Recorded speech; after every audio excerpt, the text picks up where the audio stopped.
Hey YouTube, welcome to Yakking It Up with Phoenix and Monarch. Our channel is completely about hitting on the hot topics that's going on in the streets and relating it to the everyday person's lives. Now today, the yak is going to be about... So today, the yak is going to be about R. Kelly. And what we're going to hit on is the pedophilia portion of it, the aiding from the people in his camp and around him being able to go up to the high schools and pick up the young girls, but also how that relates to the community, how guys in the community are still picking up high schoolers, how people in the community are enabling these individuals. So pretty much jacking about those points. So let's get it started, sis. Get it started. Okay, so everybody done basically, if you haven't seen the documentary, you've probably seen something, a little snippet on YouTube or something on Facebook, some of the social media outlets, just put it like that. You done talked about it some type of way. Now, if you haven't, I don't know what kind of rock you've been under, living up under. But, I mean, this has been a hot topic that they've been yakking about in the streets for a little bit now. So, just digging into it, looking at this documentary kind of sets us a lot back because we have been just basically having a blind eye or putting our blinders on when it comes to R. Kelly, period. Like, he's been hiding in plain sight the whole time, and we just been looking over it like, and for me, I don't even know why I looked over it like it was nothing. I think it deals with one, not being a shocker and not being anything new. You know, we kind of grew up seeing guys graduate high school or drop out of high school and come back to the high school to pick up girls and things like that. So for the community, I don't think that was a shock and eye moment yet. I don't think we quite looked at it at that time as pedophilia as much as we looked at it, little girls being high names.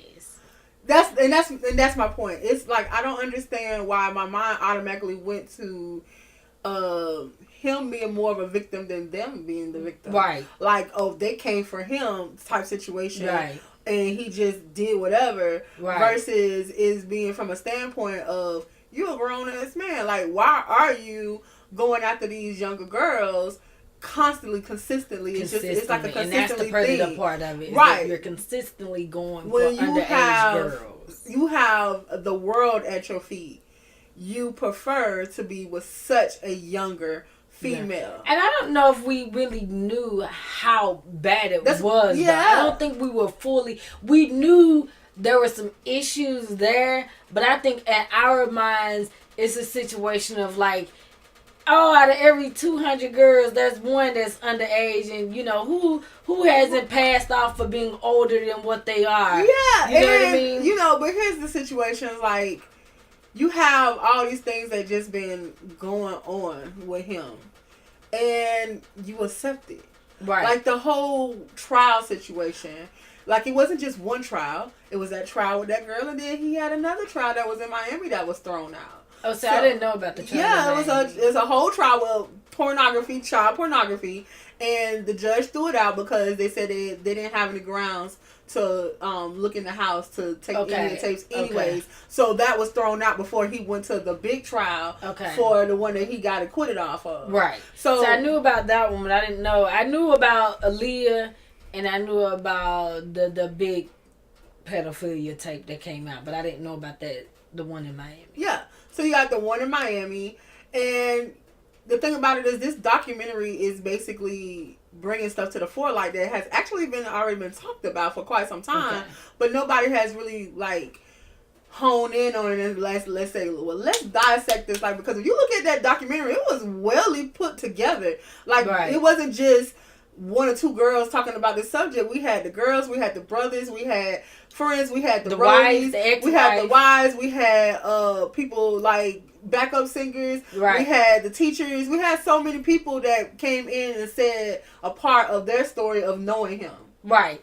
And my thing is this: obviously, him doing what he's been doing has it goes back years, at least 20. So I'm 37. Yeah. So it goes back at least years. 25 years. Let's say 30 years. Been 30 years.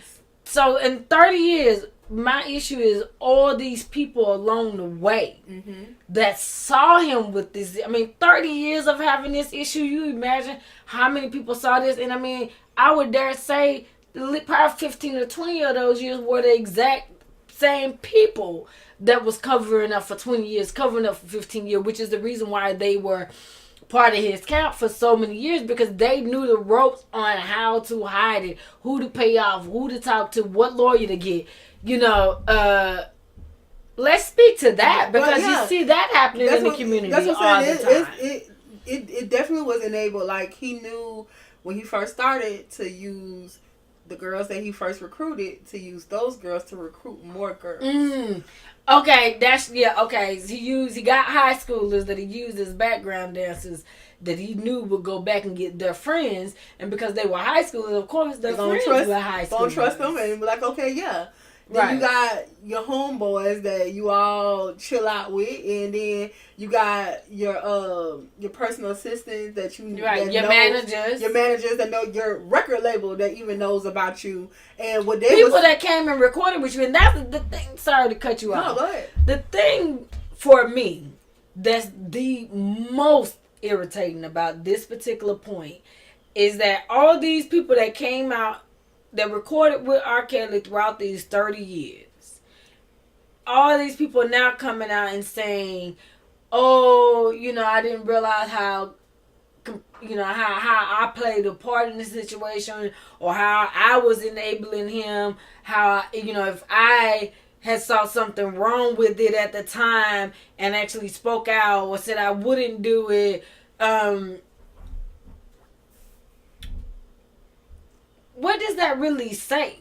You know what I mean? Because it's like only now that it's like, shame on you. Yeah. That everybody's coming out and saying, oh, I was wrong. But they've been like, I think everybody has years. a price. And I think at that moment, they didn't want to mess up their situation or their relationship with him, because they had a moment where they can come up off of him. So I feel like... But not even just like the radio stations that played his music, the producers that came and to his studio to produce music, people that came to his studio to write music or to record music, music that he produced. Not even just like his record label, but just like everybody. Well, here's my thing. You have your circle, and then you have like the rest of the people who's not in that circle. And if your circle is strong, your circle is going to block. Like, that's your point. That's your point, to block, to make sure that you don't get that close into knowing what's really intimately going on in my camp. Okay, so you think people somewhat heard the whispers, but not that many had actually seen. They saw things that were strange, but you can't really say definitively say, oh, I know for a fact. All you can say is, man, I know she looked young, but I don't know if she was 18 or not. I just know she looked young. She looked young. But here we are, like, why would I think that every girl he talked to is underage? 14, right, because even though he's had situations, they've been so far apart, literally 10 years apart, 15 years apart. Because how long where he's getting caught. Yeah, now it's constantly, but I'm saying, saying he's getting caught. Though that amount of time apart. Right, that's what I'm saying. Yeah, it's not like a consistent thing. Are you just thinking like, oh, well, she might be 18. I'm not for sure. Right. So it's like the camp that he got, his people he got, they know. Now, why they was hiding him, that's something different. But we talking about radio. The radio gonna play what's hot, because at the end of the day, they gotta get them spins, and that's how their money is gonna go. Right. So if you're hot in the streets, and he did that, he did it in a way that you had no choice but to look at his music. Right. Like, when he went through that whole trial, there was some of the hottest music in the streets that was laid down. He decided to tell his lawyers to keep pushing it back.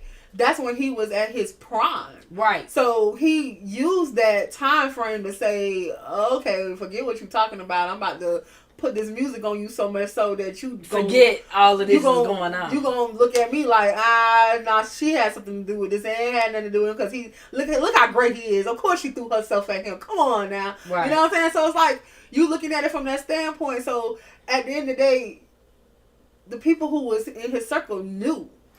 And everybody else, we kind of just like guess. Right. But you're right. In a certain way, we failed to hold him accountable. Right, because I think things. on a certain level, I think we knew.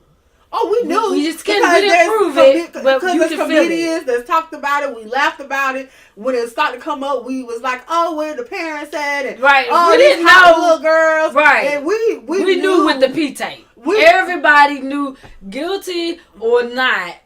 We knew that was R. Kelly. We knew the parents paid out because even though people want to say discredit Sparkle, I think everybody knew, like, yo, she just did this hot song with him. So why? Why would she come out and say it was her niece? Yeah. Of all people, like she, I mean, so for me, her being a part of it and saying, look, I know I'm finna lose my career after this. I know I'm not about to have a career after this. But that was my niece, and I have to just say that was wrong, and that was my niece. But for me, I knew. But here's the problem that I have with Sparkle. Yeah. I only feel like this baby said something because it was her family. When it wasn't her people, she didn't say nothing. Had nothing to and not say. only that, she said something about it being her family, and she still gained from it because hell, she got a new album she's dropping out now. So since the allegations about the tape came out is when she dropped her last single, or we heard from her. And now that she's back out talking about the same allegations, once again she is dropping music. So I'm not saying I don't recognize that. No. I'm on the same page as you when it comes to her jeopardizing everything to say no, this went too far. Right. This is my niece. You just saying if it wasn't her niece, she would have never said that. Because this is not. I mean, if you one of the original backup singers, you probably seen more than anybody. And that's the reason why he thought he could get your niece, because you've seen so much, and you know so much, and you never said nothing. And you are probably more upset that he betrayed you by dealing with your niece. After you knowing so much about him that he right, would do that like to you probably felt like there was some type of boundaries because of the relationship. And she said that. She said that, and I wasn't thinking about it on that level, but she did say, I thought there was a boundary or a limit that he wouldn't cross. She said that in that documentary too. So that's why you're really mad, because now it touches home with your family. But when it wasn't your family, you turned a blind eye. You looked this way. And because she even talked about the wife and everything like that, and how he treated the wife and how she had to ask permission. And she was like, I would never let him do that to me. And that question, like, because the one backup singer girl doesn't really account, the dark skin one, she didn't really say anything about having a sexual interaction with him. Mm-hmm. But I get the impression that nobody could be around him and be female unless you had some type of dealings on that level. Yeah. So, and if you're grooming, because, Sparkle, she's one of the originals, then that means your grooming with him started when you had to be quite young, somewhere between 18 and 15. Mm-hmm. So, is there a jealousy there? Is that another reason why maybe you spoke out about it? Because you felt like he was replacing her with a younger version of her? I don't know what the niece fully looked like, but, I imagine there's something there. I don't know if it's jealousy or if it's just really you're hurt that you crossed that line with my people. So I don't know. It may be a little bit of both. It may be a little bit of both. I can't believe that you would do this to me. And how dare you replace me? And how dare you replace me with somebody who's blood of me? But no, that's why it's a replacement, though. Because, see, if that's the case, she's never been upset before with all these young girls or whatever. Right. I mean, I get it. If it was... I don't think anybody... don't get me wrong. I'm upset about this situation. Mm-hmm. But I think I'd be a hell of a lot more upset if it was my daughter. Yeah. You know what I mean? I think that's dealing with most stuff. Yeah. It hurts, but it's a different type of hurt when it's yours. Yeah. But then also, it's yours. And because this is my niece, is upgrade. You know, you upgrading my family bloodline. Like you want to keep. I'm old, but whatever. You know what I mean? Maybe it's like her loyalty. Like, oh, if this young is in you as loyal as you is, I know she got the same loyalty in her blood. You know. Apparently she had more loyalty than Sparkle did because she's still to this day. No, because Sparkle had loyalty up until it was her niece. Yeah, but what I'm saying is the niece still to this day. But because it ain't her niece. The niece hasn't experienced him trying to get with her baby. You see what I'm saying? The niece hasn't been put in a situation where her loyalty has really been tested as of yet. Just like Sparkle hadn't been in a situation that tested her loyalty until it was her niece. What I'm saying is she had plenty of opportunity to jump on that stand and to say whatever she needed to say about R. Kelly, and probably would have not only put him in jail, but would have walked away with probably a good amount of money. No, but the same way as Sparkle. That's what I'm saying, though. But Sparkle, it's the same type of loyalty. No, it's not the same type of loyalty. Because what I'm saying is, Sparkle got on that stand and said that one right there. Because it was the loyalty, her loyalty to her niece outrode her loyalty for him. Right. But her loyalty for herself didn't override the loyalty for him. That's true. You see what I'm saying? You're right. But if we bring all of this to, because we're going on this subject for a minute because it's a lot deep to talk about. But because it also hits home with how people from the neighborhood know their neighbor. They always see that little boy next door that don't do nothing but sit home and play on the game and get high all day when his mama has work. He always driving her car to get some new little girl from the high school over there. And the neighbor, the old lady, sitting watching it, see it all day, every day. His homeboys come over there, see it every day, all day. You got some of them that's with it, and some of them that go, oh, he with that BS today, so hey, man, I ain't going over there because, you know. Oh, they laughing at it. You got you another little young one. Right. Like, boy, you going to go to jail one day. Boy, you crazy. You keep them little young things like, right, you know, like it's a game. But I'm saying as a community, in the black community, I'm not gonna just say the black community because I think it's happening in our community. It's crossed the board when it comes to people turning a blind eye. But for some reason, other races doesn't get that backlash as of she was a hoe or she was just fast in the ass. They look at that situation like it's a whole situation. Do, though. No, they don't. Because look at some of these celebrities that's got girls that's 17 years old, 14 years old, like Elvis Presley. Priscilla was 14 years old. She was just looked at as eventually the wife. But that's the thing, though, is, you know, R. Kelly to me came along during the tail end of that type of era, which for me is one of the reasons why he hasn't gotten into trouble till now. Because for me, the whole Me Too movement has really put a spotlight on how men have always been able to treat women like, you know, our value was greatly minimized in the world. Mm-hmm. And I think for the first time, you know, we're like, no, women really matter. You can't just treat women any kind of way. We don't have to take it. And that's only because we now have more education than we ever have. Mm-hmm. We have more power than we ever have. We call more shots than we ever have before. Mm-hmm. Where, you know, before to me, women really didn't, we had no real power. I mean, I get that part of it.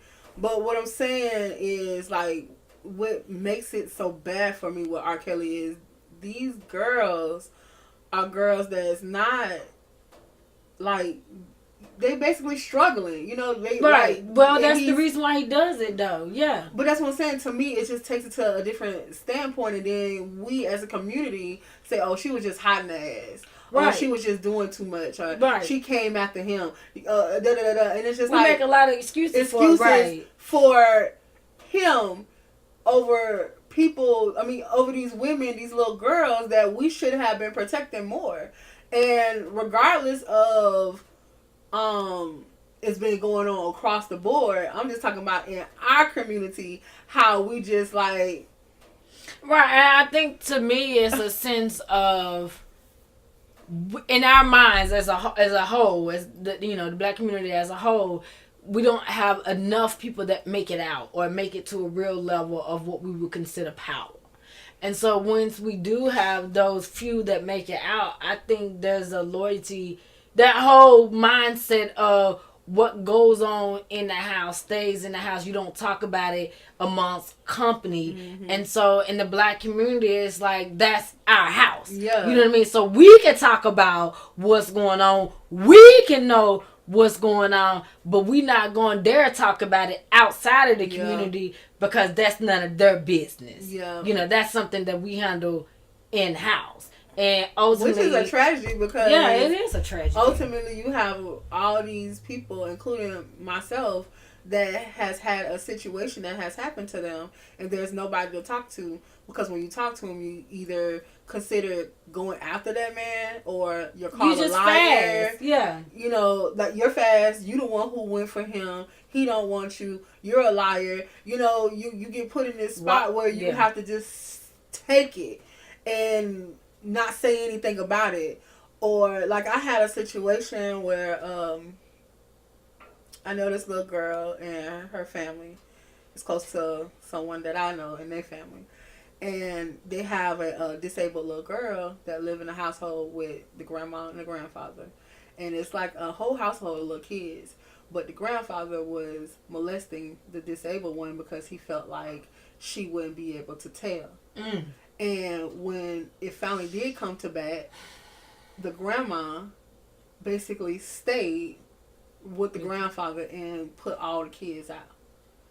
And it's sad because, like, at the end of the day, why would you want to stay with somebody who is molesting not only just a child, but a disabled child that cannot fight back, that can't do most things that a person with their right mind can do. And you chose to not only shun away your family, but to protect him from what was about to come. Like, because I can't count the amount of times that I've heard a man is just gonna be a man. And it's like, and that's supposed to, that is, and that to me is just mind boggling. Why we will accept so much when it comes to a certain situation because they're a man. Like, I'm sorry, and I know that this stems from way far back where men can do whatever the hell they want to do. Right. Talk to whatever age of a female way back in the day that they want to talk to groom, to make into what he wants to make them into. But then you still got them where they're like, teach him how to run his household, right? And so it's just like, it comes to a point where we all just turn a blind eye. Like, you turn a blind eye to these pastors that's in these churches that's going after these young girls and going after these young boys and just doing whatever. And you're supposed to be a role model in their life versus taking them, that starstruck them, that they have. Taking their innocence away. The innocence away. You're preying on the innocent. And, like, now you feel like you're not accountable. You should be held accountable for your actions. Everybody has to be held accountable for their actions, including us that turns that blind eye. Right, because you're making a decision.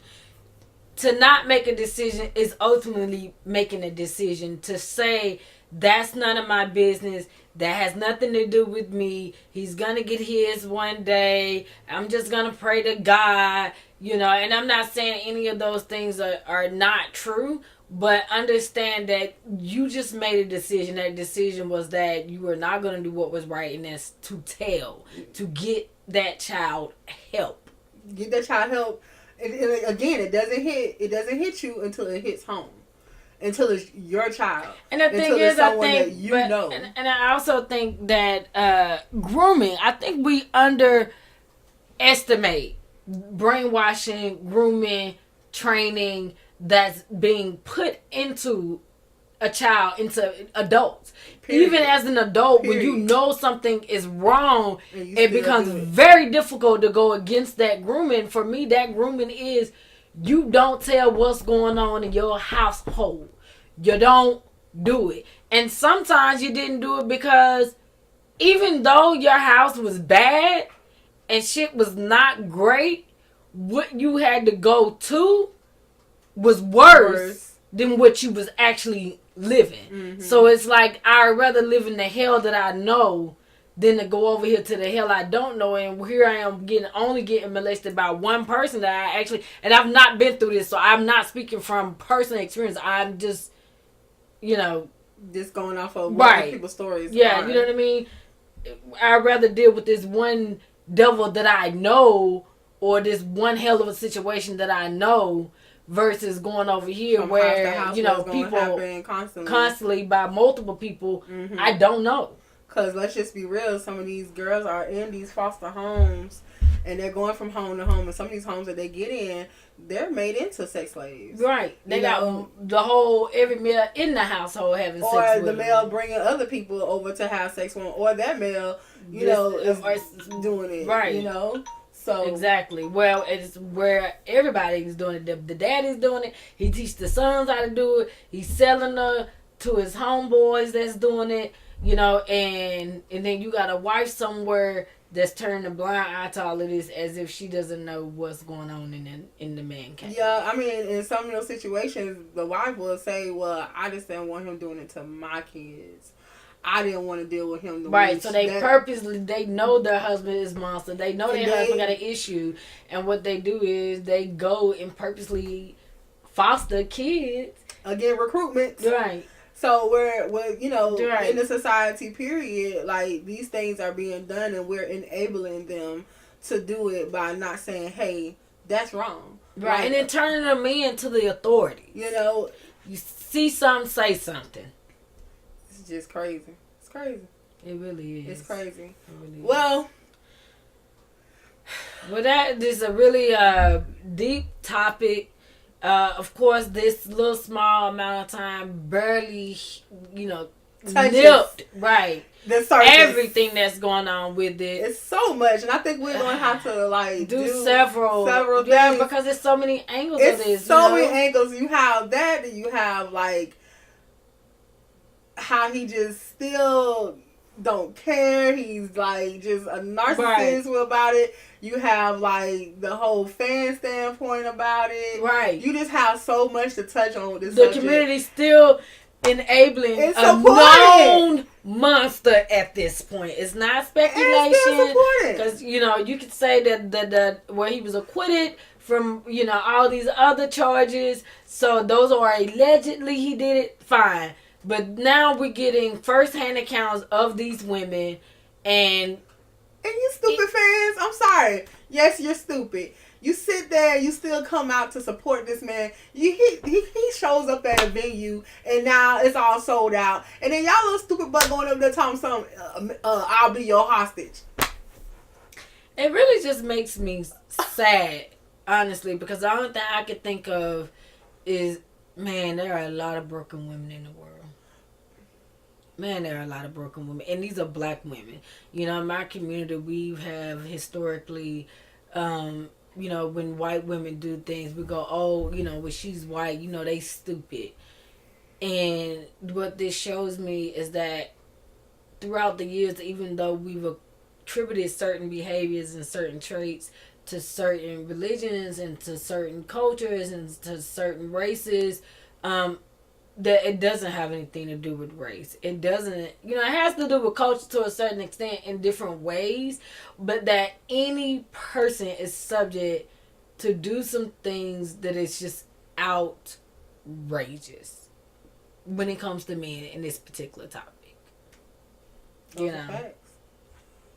So, closing out, my last remarks is just basically this, let's stop making excuses for people and holding them accountable for their actions. That's right. The same way that you're being held accountable for your actions, he should be held accountable for his actions.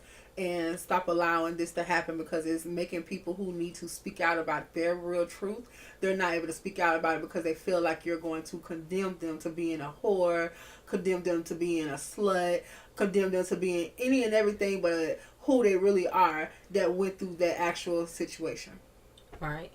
And my closing remark would be, let's be more compassionate. let's look at every child as potentially that could be your child, that could be your brother, that could be your sister, that could be your mother, because those individuals that are victims or that have went through things with predators, whether it be R. Kelly or the guy, in the hood from the community, at large, those people are somebody's brother. They are somebody's sister. They are somebody's child. They are somebody's mother, whether it's yours or not. And so let's first look at everything through the lens of love. Look at it through the lens of, what if that was you or someone in your family? How would you want it to be handled? So just more compassion, because I'm not seeing a lot of that.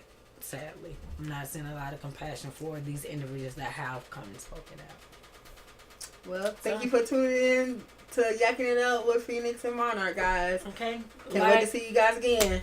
All right, subscribe, like, share, comment down below. Look forward to seeing you again. Toodles.